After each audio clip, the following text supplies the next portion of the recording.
বিড়ি, সিগারেট, মদ, গাঁজা স্বাস্থ্যের পক্ষে ক্ষতিকর। ওসব ছাড়ুন, এর চেয়ে গল্প শোনার নেশা করুন। সাবস্ক্রাইব করুন দ্য ডার্ক আওয়ার টেলসকে আর শুনতে থাকুন আজকের গল্প।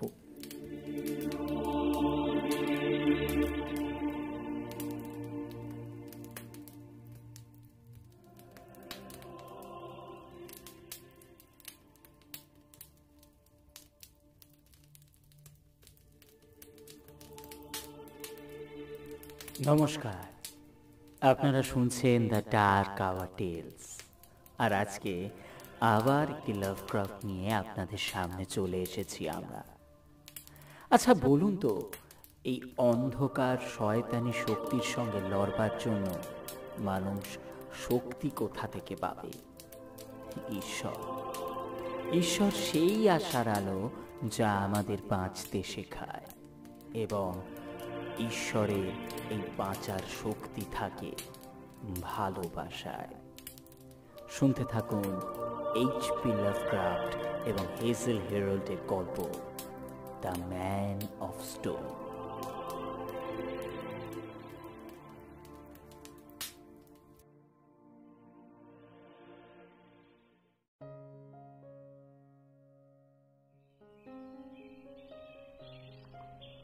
ব্যাগপত্র গুছিয়ে ফেল জ্যাক, আমরা বেরোচ্ছি।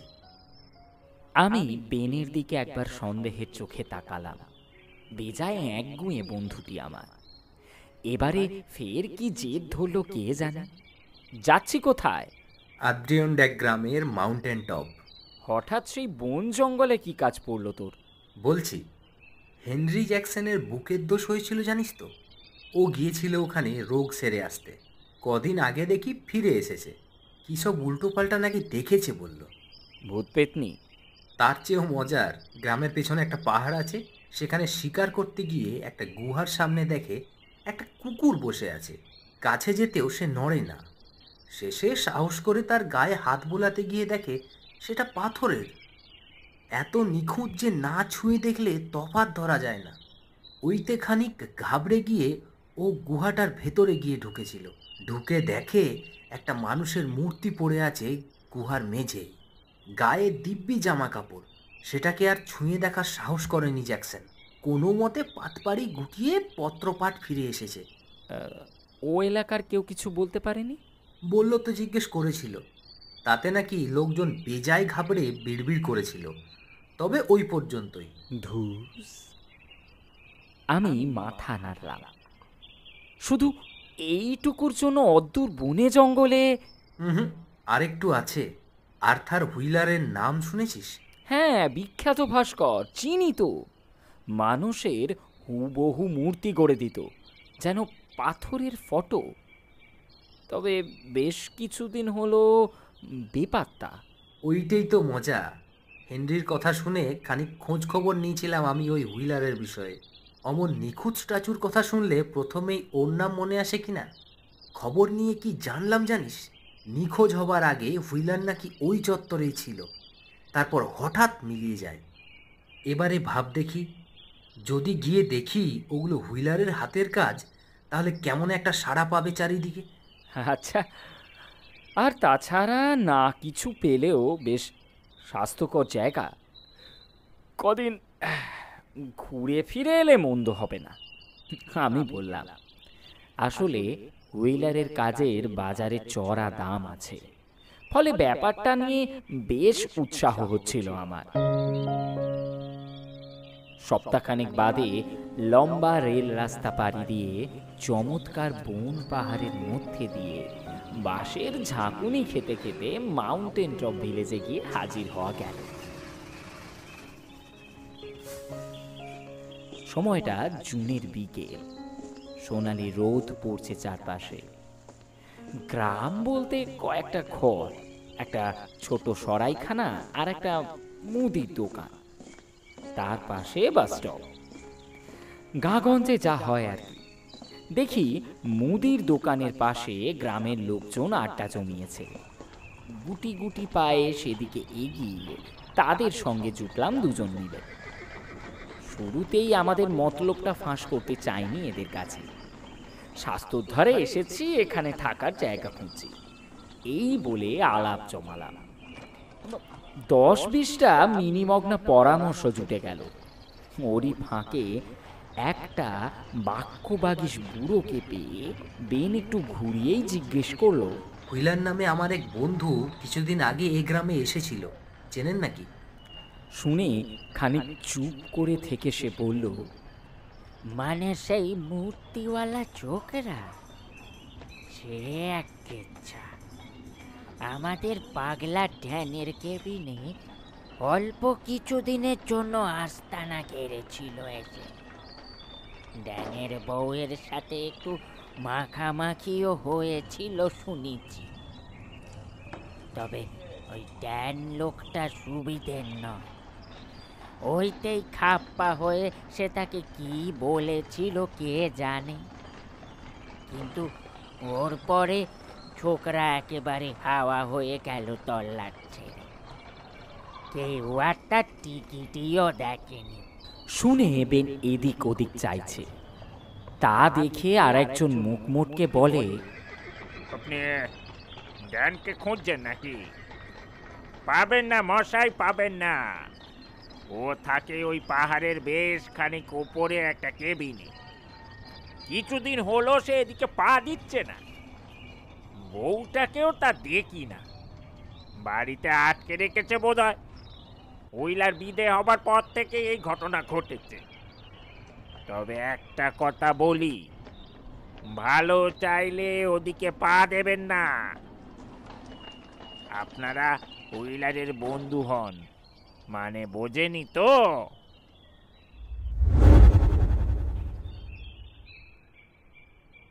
সেদিন রাতটা গ্রামের হোটেলে কাটিয়ে পরদিন সকাল সকাল উঠে রওনা হওয়া গেল। হেনরির সঙ্গে কথা বলে বেন একটা কাঠ চলা গোছের ম্যাপ বানিয়ে এনেছিল সঙ্গে। সেইটে নিয়ে গ্রাম ছাড়িয়ে পাহাড়টার পায়ের কাছে এসে দাঁড়ালাম। আস্তে আস্তে রাস্তাটা বেশ খাড়াই হয়ে উঠেছিল। মাইল দুয়েক এইভাবে চলবার পর ম্যাপে দেখানো একটা পাথুরে দেওয়াল থেকে উঠে যাওয়া একটা গাছের কাছে পৌঁছে বাঁদিকের কোনাকুনি চড়াই ধরলাম।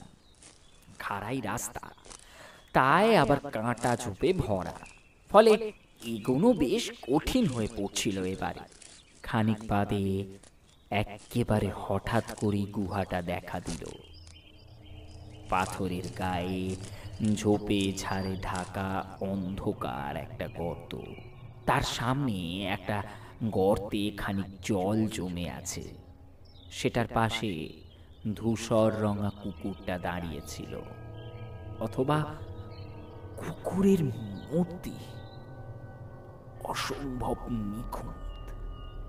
শরীরের প্রত্যেকটা লোম আলাদা আলাদা ভাবে ছোঁয়া যায়। ঘাড়ের লোমগুলো আবার ফুলে উঠেছে, যেন কোনো অন্ধকার জাদুতে পাথরে বদলে যাবার আগের মুহূর্তে ভয়ে শিউরে উঠেছিল একটা জীবন্ত কুকুর। মূর্তিটার গায়ে হাত বোলাতে বোলাতে মাথা নাড়ছিল বেন। না হে জ্যাক, হেনরি বাড়িয়ে বলেনি একটুও। এমন জীবন্ত মূর্তি ভাবা যায় না। হুইলারের কাজ আমি চিনি, লোকটা ভালো আর্টিস্ট, কিন্তু এমন জীবন্ত স্ট্যাচু বানানো শুধু তার কেন, কোনো মানুষের কম্য নয়। বলতে বলতে গুহাটার মুখের দিকে ফিরে কি ভেবে সে বলে, আচ্ছা, ওখান থেকে কি কোনো গ্যাস ট্যাস বেরিয়ে এসে জ্যান্ত জীবকে এরকম করে দেয় না তো? গুহাটার দিকে মুখ ঘুরিয়ে দেখলাম আমিও। একটা অজানা ভয় এসে বাসা বাঁধছিল আমার বুকে। প্রায় ফিসফিস করে বললাম, আর তাই যদি হয় তাহলে গুহার মধ্যে যে মূর্তিটা পড়ে আছে সেটাও। জায়গাটার বিষয়ে আরেকটু খোঁজ খবর করে আসা উচিত ছিল রে। খানিক বাদে একটু ভয়ে ভয়ে হামাগুড়ি দিয়ে গুহার মুখটায় গিয়ে ঢুকলাম আমরা। খানিক এগোতে ফুট 3 উঁচু গুহা মুখটা চারিদিকে বেড়ে গিয়ে একটা স্যাঁতস্যাঁতে ছোটখাটো হল ঘরে বদলে গেল। অন্ধকারে চোখ সয়ে এসেছে তখন। আস্তে আস্তে আবছা নজর পড়ল সামনে অন্ধকার মেঝেতে একটা মানুষ যেন শুয়ে আছে।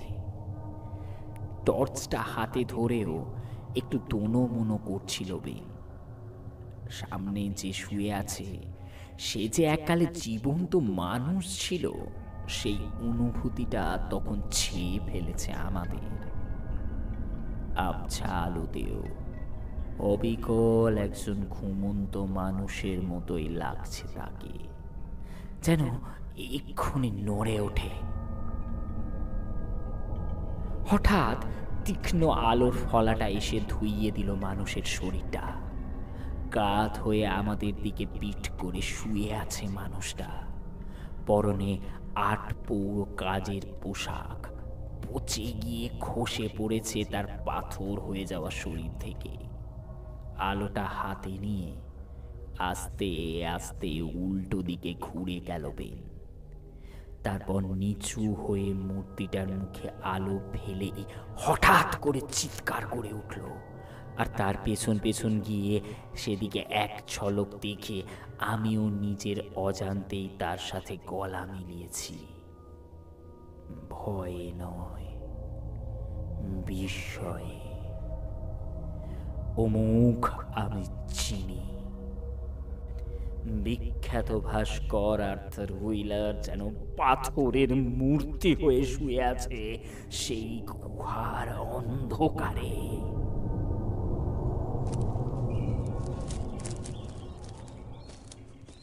খানিক বাদে গুহার মুখ থেকে নেমে আসতে আসতে বেন শুধু মাঝে মাঝে ফিসফিস করে বলে যাচ্ছিল, বেচারা আর্থার।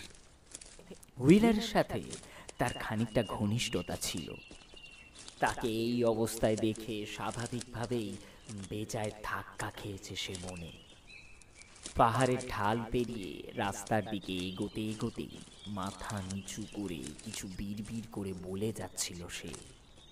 সম্ভবত গোটা ঘটনাটার মধ্যে কিছু আপাত অদৃশ্য সূত্রকে মাথার মধ্যে কোনো নকশায় সাজিয়ে তোলবার চেষ্টা করছিল। চলতে চলতে হঠাৎ তার বিড়বিড়ুনির মধ্যে পাগলা ড্যান শব্দটা শুনে আমি তার চিন্তার ধারাটাকে ধরতে পারলাম। হুইলারের এমন দশা হলে সবচেয়ে খুশি আর কি হতে পারে এই তল্লাটে? কিন্তু সে চিন্তাটাকে প্রায় সঙ্গে সঙ্গেই তাড়িয়ে দিলাম আমি। জ্যান্ত জিনিস পাথুরে জীবাশ্মে বদলে যায় প্রকৃতিতে, কিন্তু ওতে তার শরীরে কোষে কোষে যে দীর্ঘ রাসায়নিক প্রক্রিয়া চলে তাতে লক্ষ লক্ষ বছর সময় লাগে। এত অল্প সময়ে সে ব্যাপারটা ঘটাবে এমন কোনো কায়দা মানুষের জানা নেই, কিন্তু তাও চোখের সামনে তার দুটো প্রমাণ হাজির হয়েছে। অন্তত হুইলারের মূর্তিটা যে কোনো পাথর কেটে গড়া মূর্তি নয় তা তার গায়ের পোশাকগুলো থেকেই প্রমাণ পাওয়া যায়। কিন্তু ব্যাপারটার সাথে ড্যানকে যে জড়িয়েই রাখছে বেন, সেইটা টের পেলাম রাস্তায় নেই।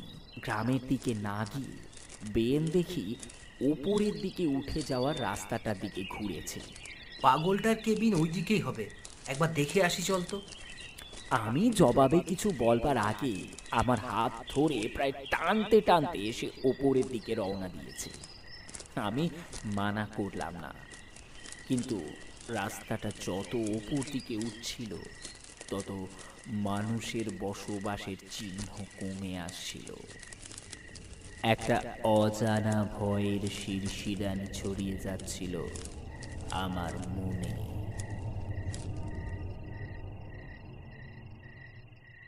অবশেষে জঙ্গলে পাহাড়ের গায়ে মূল রাস্তা থেকে বেরিয়ে যাওয়া একটা পায়ে চলা গুলির মুখে এসে থামলাম আমরা।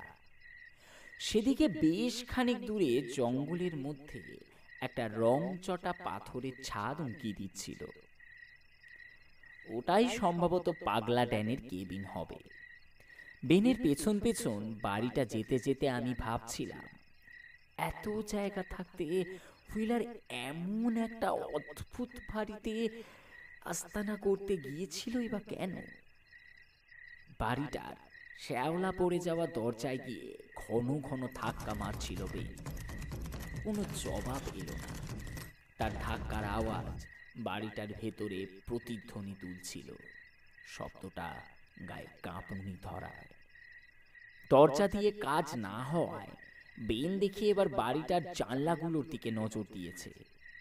চারপাশ ঘুরে দেখতে দেখতে অবশেষে ওর পেছন দিকের 3 নাম্বার জানলাটায় এসে কপাল খুলল আমাদের। জানলাটার ভেতর দিকে ছিটকিনিটা বোধহয় ভাঙা। অল্প ধাক্কাতেই খুলে গেল সেটা। ভেতর থেকে একটা সোঁদা গন্ধ ভেসে এলো। অনেকদিন পড়ে থাকা বাড়িটাতে যেমনটা থাকে, যে ঘরটায় এসে ঢুকেছিলাম তার এদিক ওদিক চুনা পাথরের চাঙড় আর খোদাইয়ের যন্ত্রপাতি আর ছোটখাটো কিছু মাটির মডেল ছড়ানো। এটা তাহলে হুইলারের স্টুডিও ছিল। ঘরটার দরজা আমাদের বাঁ দিকে। এদিক ওদিক তাকিয়ে নিয়ে বেন এবার সেদিকে রওনা হলো। আমি তখনও হুইলারের ঘরটাই দেখছি খুঁটিয়ে। এমন সময় দরজার ঠিক ওপাশ থেকে বেনের গলায় একটা অদ্ভুত শব্দ শুনে তাড়াতাড়ি আমি সেদিকে এগিয়ে গিয়ে দরজার ওপাশে উঁকি দিলাম। আর প্রায় সঙ্গে সঙ্গে বিস্ময়ের শব্দটা আমার গলা থেকেও বেরিয়ে, ও মাই গড! এ দৃশ্য দেখব বলে আমি আগে থেকে আশা করিনি। পাহাড়ের ভেতর কোনো নির্জন গুহা নয়, তার সম্ভাব্য অজানা বিষ বাষ্পটা থেকে অনেক দূরে আসবাবপত্র দিয়ে সাজানো নিতান্ত 8 পৌর ঘরের মধ্যে 2 পাথরের মূর্তি রাখা আছে। এক ঝলক দেখেই আমি বুঝলাম হুইলারের ছেনি হাতুড়ি এই মূর্তির জন্ম দেয়নি। একজন মাঝবয়সী পুরুষ ফায়ারপ্লেসের পাশে একটা আর্ম চেয়ারে চামড়ার চাবুক দিয়ে বাঁধা অবস্থায় বসে আছে। এলোমেলো চুল দাড়িতে ঢাকা পাথরের মুখটা একটা তীব্র ভয়ের চিহ্ন। আর অন্য একটা মূর্তি একজন অসাধারণ সুন্দরী মহিলা।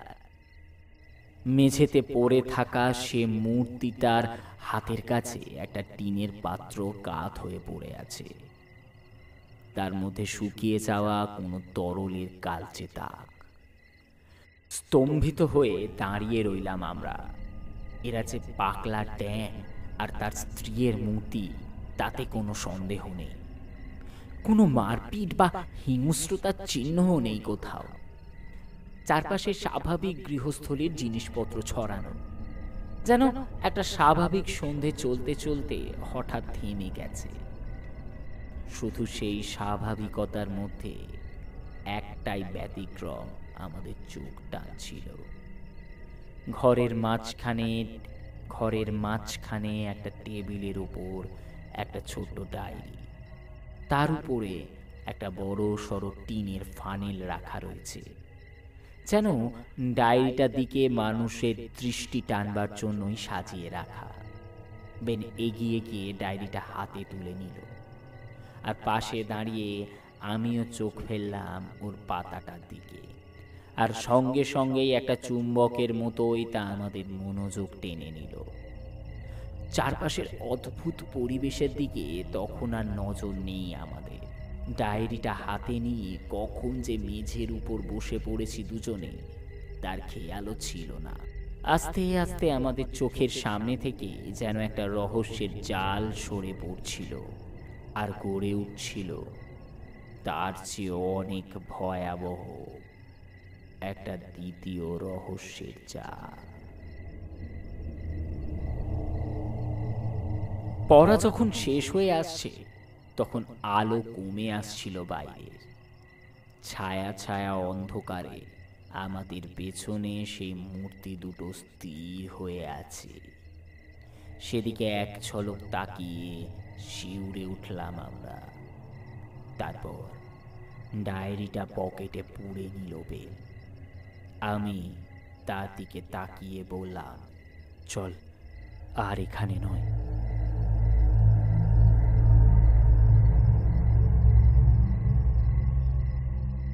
সস্তার খবরের কাগজে সে ডায়েরির অনেক সত্যি মিথ্যে বিবরণ আপনারা পড়েছেন, কিন্তু আসল ডায়েরিটা পড়েছিলাম আমরা দুজনে আর এই কেসের করোনার।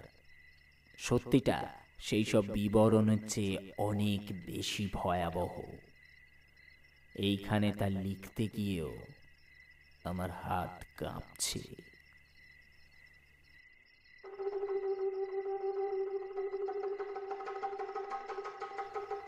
November 5. আমি ড্যানিয়েল মরিস। এলাকায় আমায় সবাই পাগলা ট্যান বলে। কারণটা সহজ, আমি যে শক্তির অস্তিত্বে বিশ্বাস করি তাতে আজকাল কেউ বিশ্বাস করে না। হ্যালোউইনের সন্ধে আমার কালো পাঁঠা বলি দেওয়া, আমাবস্যার রাতে শিয়ালদের খেতে দেওয়া, এসবই ওদের কাছে সির্ফ একটা পাগলামো, একটা ম্যাডনেস। যে পুজোয় ধরিত্রীর মহাত্মার খোলবার সাধনা করি আমি, ওরা সেই পুজোকে বন্ধ করতে চায়। ওরা জানে না কার রক্ত বইছে আমার শরীরে। মায়ের দিক থেকে আমি ভ্যানকোরেনের বংশধর। 1587 তাকে ফাঁসি দিলেও সৈন্যরা তার সংগ্রহের আদিম পুঁথি আইবনের কপিটির সন্ধান পায়নি। তার বাড়ি পুড়িয়ে দেবার পর সে পুঁথি নিয়ে তার নাতি উইলিয়াম সোপাসে আসে। হাডসনের এপারে সে সময় সবাই জানত জাদুকর উইলিয়ামের বিরাগ ভোজন হবার শাস্তি কি।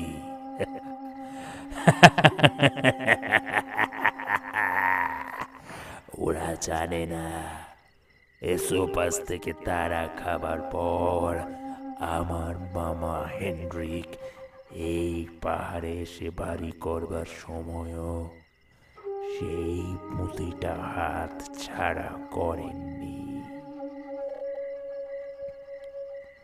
কাউকে কাউকে না বললে আমি পাগল হয়ে যাব, তাই এই ডায়েরিটাকেই সব কথা বলে যাচ্ছি। বহুকাল পরে আইবনকে কাজে লাগাবার দরকার হয়েছে আমার। তার কারণ ওই পাথরওয়ালা ছোকরা, ও যেদিন ঘুরতে ঘুরতে আমার এখানে এসে হাজির হয়ে কথাবার্তা বলে আর আর আমার বাড়িতে থাকতে চায়, আমি একটু অবাকই হয়েছিলাম। ওর চেয়ে অনেক কমে তো রাজার হালে পাহাড়ের নিচের হোটেলে থাকা যায়। 3 মাস বাদে আজ কারণটা আমার কাছে পরিষ্কার হয়েছে। রোজের সাথে ফষ্টি নষ্টি করতে এসেছে। মেয়েটা আমার হাঁটুর বয়সী। বিয়ের পর আমার চাকচক্য থেকে ভয় কাঁপতো, কিন্তু সে বাদেও মোটের ওপর ভালোই ছিলাম আমরা। কিন্তু ওই শেয়ালটা এখানে সেই স্তক। রোজির চোখ মুখ আর ভাব কেমন যেন বদলে গেছে। ওই শেয়ালটাকে আমি ছাড়ব না।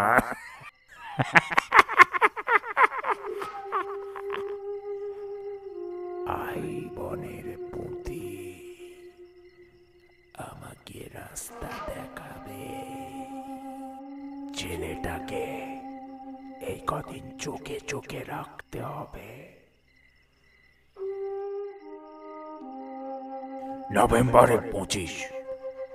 আর কোনো সন্দেহ নেই এরোসকে ভাগিয়ে দেওয়ার মতলবই করছে। বাইরের ভাব দেখায় যেন কিছু বোঝে না, কিন্তু ওদের চড়া চাউনির মানে আমি বুঝি। এর একটা ব্যবস্থা করতে হবে আমায়। মামার ট্রাঙ্ক থেকে আইবনের পুঁথিটা বের করেছি কাল রাতে। এমন কিছু একটা বের করতে হবে যাতে শয়তান দুটো মরে, কিন্তু আমার গায়ে যেন একটা আঁচড়ও না লাগে। ইয়তের আবহান করা যেতে পারত, কিন্তু তাতে একটা বাচ্চাকে যে বলি দিতে হবে। পাড়া প্রতিবেশীরা টের পেলে বিপদ হবে।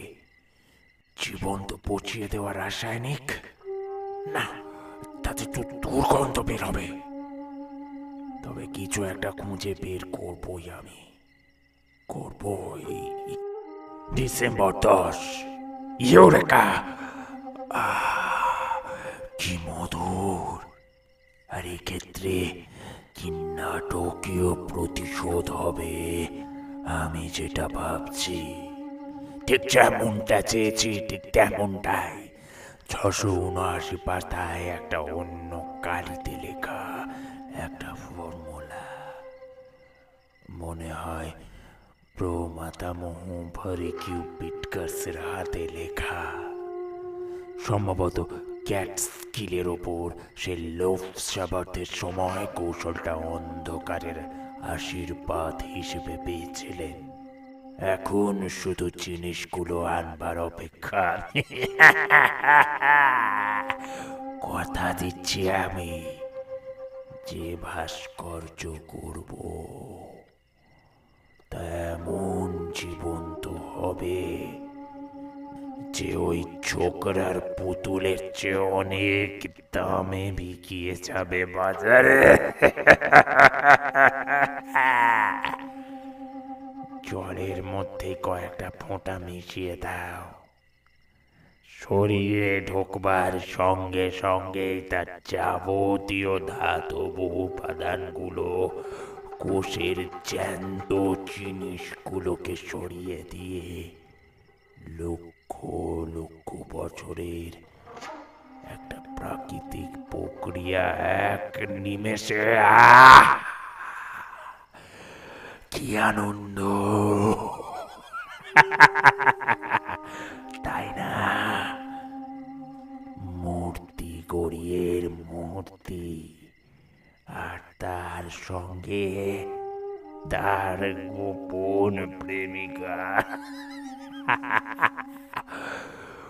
হারিয়ে যাওয়া বিখ্যাত ভাস্করের শেষ কাজ, প্রেমিকা সহ তার নিজের অসাধারণ আত্মপ্রতিকৃতি। আমার সঙ্গে বিশ্বাসঘাতকতা। December 25, Christmas. দুশ্চরিত্র দুটো এমন ভাবে নির্লজ্জ ভাবে একে অন্যের দিকে তাকাচ্ছে যেন আমি বলে একটা মানুষ ধারে কাছেই নেই। লজ্জাটা হচ্ছে একেবারে বিসর্জন দিয়েছে। যাকে আলবানি থেকে বেরিলিয়াম সালফেট আর ক্যালসিয়াম ক্লোরাইডের চালানটা এসে গেছে। বাকি অ্যাসিড, ক্যাটালিস্ট আর যন্ত্রপাতি সেগুলো 2-1 দিনের মধ্যে মেট্রোল থেকে এসে যাবে। অ্যালেনের গুহায় জিনিসগুলো রাখছি, শীতের মধ্যে ওখানে কেউ পা দেবে না। তাছাড়া আজকাল বেরোবার সময় একটা কুড়ুলও সঙ্গে করে নিয়ে যাচ্ছি। ফেরার সময় খানিকটা কাঠ কেটে আনছি যাতে এদের সন্দেহ না হয়। অবশ্য সন্দেহ করার দশাতেই নেই এরা। খানিক একসাথে থাকবার সুযোগ পাচ্ছে না ফাঁকা বাড়িতে, ওইটাই ও সব ভুলে গেছে। 20 জানুয়ারি। কাজটা একেবারে সহজ নয়। নিখুঁতভাবে রাসায়নিকগুলো মেশানোটাই আসল মুশকিল। নতুন করে ফের সূক্ষ্ম দাঁড়িপাল্লাও আনতে হলো এক প্রস্ত। গুহার সামনে জলের ডোবাটায় চড়ুইগুলো জল খেতে আসে। নমুনাগুলো ওই জলে মিশিয়ে মিশিয়ে পরীক্ষা করছি। কখন ব্যাটারা জলে মুখ দিয়েই মরে যায়, আবার কখনো দিব্যি উড়ে যায়। আসল কাজ হচ্ছে না কিছুতেই। বুঝতে পারছি আমি না থাকার সুযোগে শয়তানটা ছুটিয়ে প্রেম করছে রোজের সাথে। গুরুকে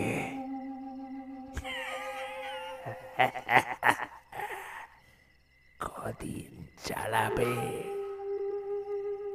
একদিন আমি ঠিক কায়দা বের করবই, আমি জানি।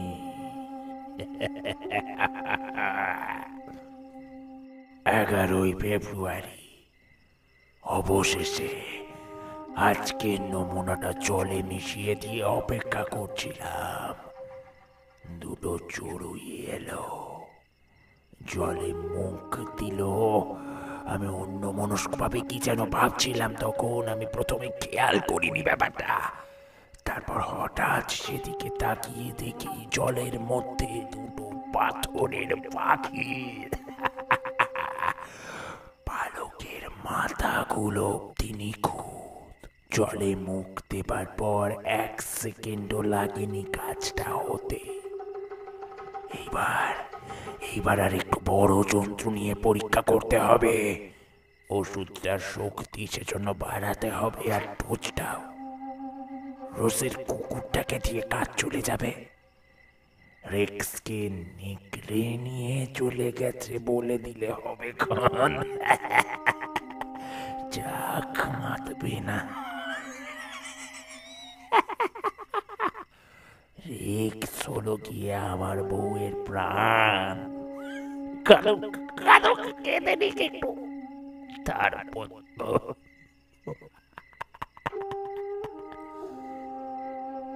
15ই ফেব্রুয়ারি। এই মাত্র রেক্সকে জিনিসটা খাওয়ালাম।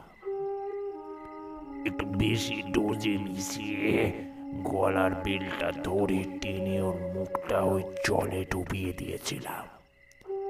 জলটা মুখে যেতেই আমার হাতের মধ্যেই কুকুরটা পাথর হয়ে গেল। ঘাড়ের লোমগুলো ভয়ে খাড়া হয়ে উঠছিল। যখন টেনে জল মুখে দেওয়াচ্ছি, সেইভাবেই পাথর হয়ে গেছে সেগুলো। নড়বার ফুরসত অব্দি পাইনি। এরপর হইলা, কোথায় যাবে তুমি?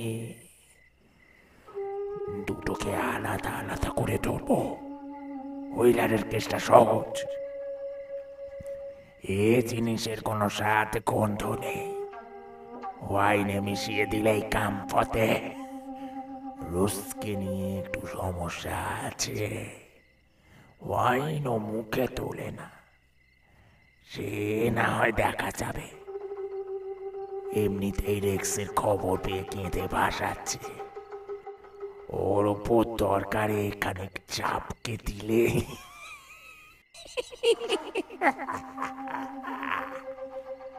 1 মার্চ। জয় লহরিয়ে লহরির জয়, প্রভু ইথাগো আসগোনা। কুত্তাটাকেও শেষ করা গেছে, যা ভেবেছিলাম ঠিক তাই। কাজটা বেজায় সোজা। বললাম একটা নতুন চুনা পাথরের ব্লক পেয়েছি মূর্তি গড়ার জন্য। বেজায় ভালো জিনিস। শুনেই লেজ নাড়তে নাড়তে চললো আমার সাথে। অ্যালেনের গুহায় ঢুকিয়ে বিশ্রাম নিতে বললাম। তারপর কাঁধের প্লাসটা বাড়িয়ে দিয়ে বললাম, একটা ওয়াইন চলবে? ছোকরা ধন্যবাদ বলে ফ্লাস্কে মুখ ঠেকালো। আর তারপরেই কাত হয়ে পড়ে গেল মেঝের উপর। ঘড়ি দেখেছি, ঠিক 2 সেকেন্ড সময় লেগেছে পুরোটা জমে পাথর হতে। সেই 2 সেকেন্ডের মধ্যেই আমি শয়তানের কানে কানে বলে দিয়েছিলাম, রোজেরও এইরকম দশা। আমি করব। বেটার চোখগুলো এখনো তাই ভয়ে গোল গোল হয়ে আছে। ওভাবেই থাকবে ও চিরকাল।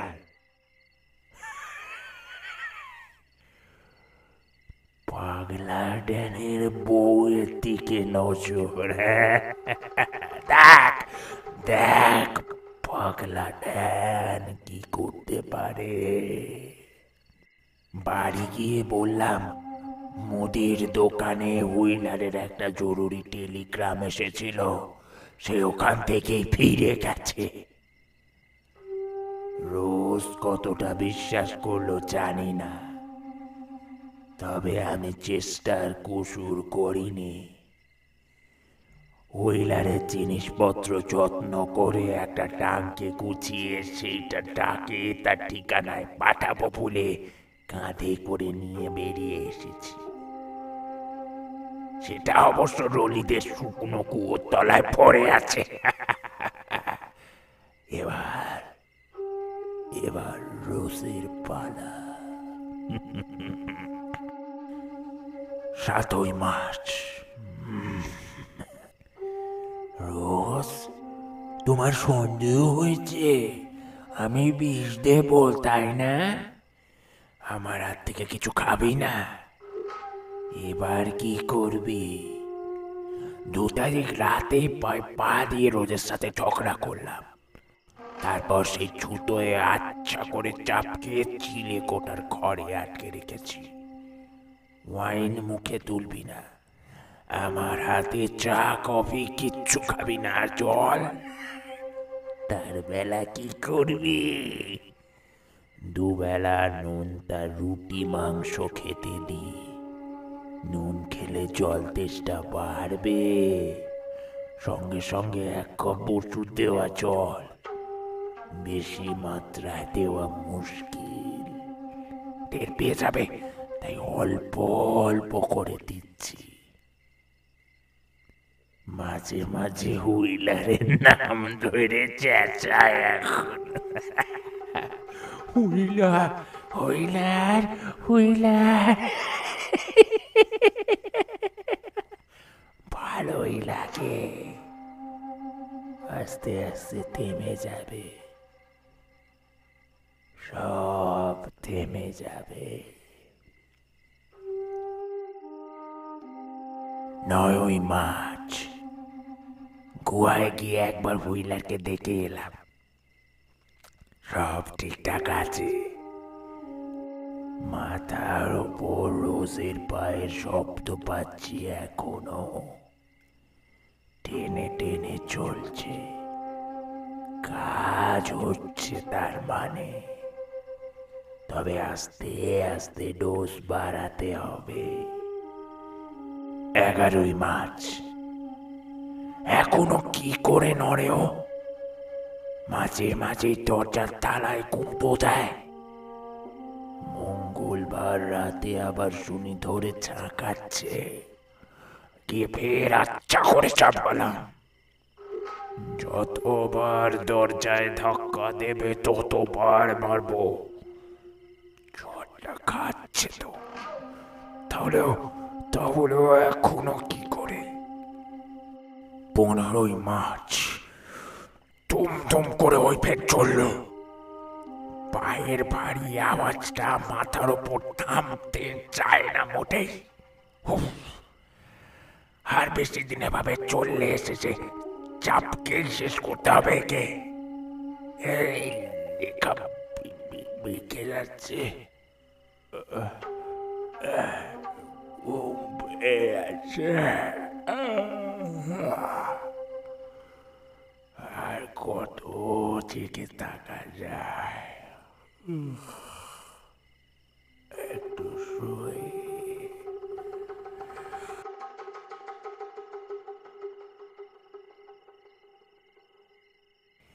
এরপর হাতের লেখাটা হঠাৎ করেই বদলে গেল। মেয়েলি হাতের খোঁচা খোঁচা লেখা গভীরভাবে গেঁথে বসছে তীব্র আবেগের অভিঘাতে।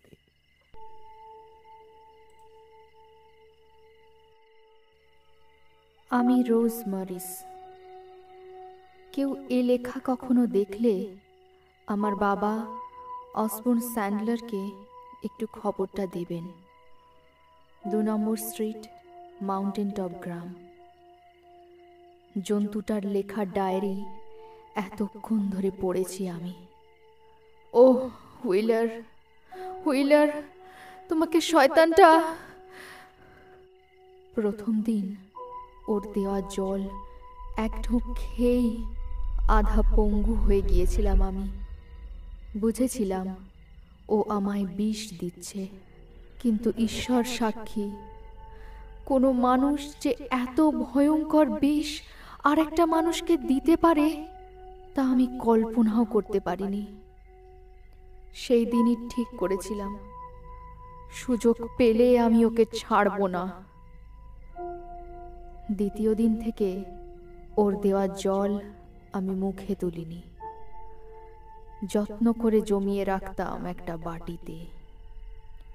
ছাদের ফুটো দিয়ে যেটুকু বৃষ্টির ছিটে ফোঁটা আসে তাই ধরে খেতাম, আর অসহ্য যন্ত্রণা নিয়ে নিজেকে সচল রাখতাম, যাতে কখনো সুযোগ পেলে। শয়তান, সাক্ষাৎ শয়তান ছিল লোকটা।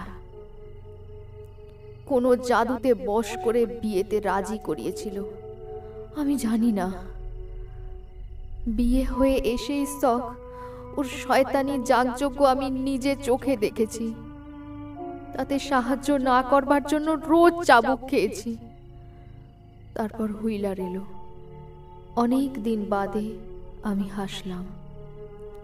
ঈশ্বর সাক্ষী, কোনো দুশ্চরিত্র আচরণ আমরা করিনি। ঠিক করেছিলাম এখান থেকে পালিয়ে গিয়ে সংসার পাতব। ভগবানের তা সইল না। দরজার তালাটা নড়বড়ে, ধাক্কা দিলে শব্দ হতো। তাতে ঘুম থেকে উঠে এসে আমায় চাপকে যেত এক চোট, কিন্তু আমি হাল ছাড়িনি। আজ তার ফল পেয়েছি। নিচে থেকে নাক ডাকবার শব্দ উঠতে ফের ধাক্কা দিলাম। ও জাগলো না। সাহস করে সারা শরীর দিয়ে একটা ঠেলা দিলাম। তালা ভেঙে দরজা খুলে গেল। তাও ও জাগেনি আজ। নিচে এসে দেখি চেয়ারে বসে ঘুমিয়ে আছে। একপাশে চামড়ার চাবুকটা রাখা, সেইটে দিয়ে আষ্টে পৃষ্ঠে শয়তানটাকে বেঁধে ফেললাম চেয়ারের সাথে। তাতে জেগে উঠে অশ্রাব্য ভাষায় গাল দিচ্ছিল আমাকে। আমি সেই শুনতে শুনতেই ওর ডায়েরিটা নিয়ে পড়েছি। কেঁপে উঠেছি বারবার, জ্ঞান হারিয়েছি, কিন্তু তারপর জেগে উঠে ফের পড়েছি। পড়া শেষ হলে ওর পাশে এসে বসে 3 ঘন্টা ধরে কথা বলেছি ওর সাথে। মনের কথা একটাও গোপন করিনি। তারপর রান্নাঘর থেকে টিনের ফানেল আর চিলে কোঠায় জমিয়ে রাখা ওর দেওয়া বিষ জল নিয়ে যখন ফের নেমে এলাম, তখন ও বুঝতে পেরেছে আমি কি করতে চাই। আহা, কি ভয়ই না পেয়েছিল বেচারা। প্রথমে চিৎকার, তারপর ফানেলটা যখন ওর মুখে ঠেসে ভরে দিলাম, তখন সারা গা কাঁপিয়ে গো গো করে উঠল অনেকক্ষণ। তারপর পাত্রের অর্ধেকটা জল ফানেল দিয়ে ওর মুখে ঢেলে দিতে হঠাৎ সব থেমে গেল। ফানেলটা যখন মুখ থেকে টেনে বের করছি, তখন ঢং ঢং আওয়াজ তুলেছিল সেটা পাথরের ঘাট।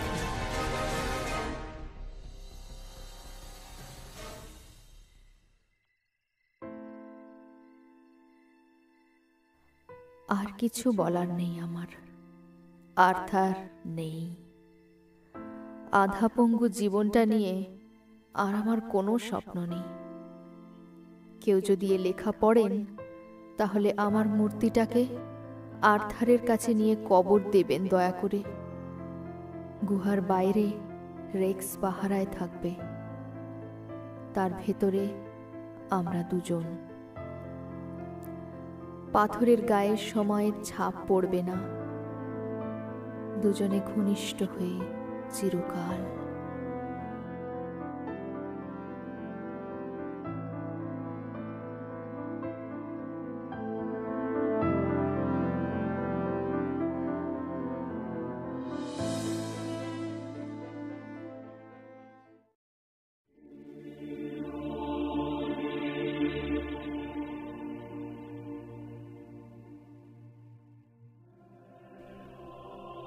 শেষ হলো আমাদের আজকের গল্প দ্য ম্যান অফ স্টোন। আজকের গল্প পাঠে আমি অর্পণ। বিভিন্ন চরিত্রে অভিনয় করেছে অভিষেক, অর্পণ এবং প্রিয়া।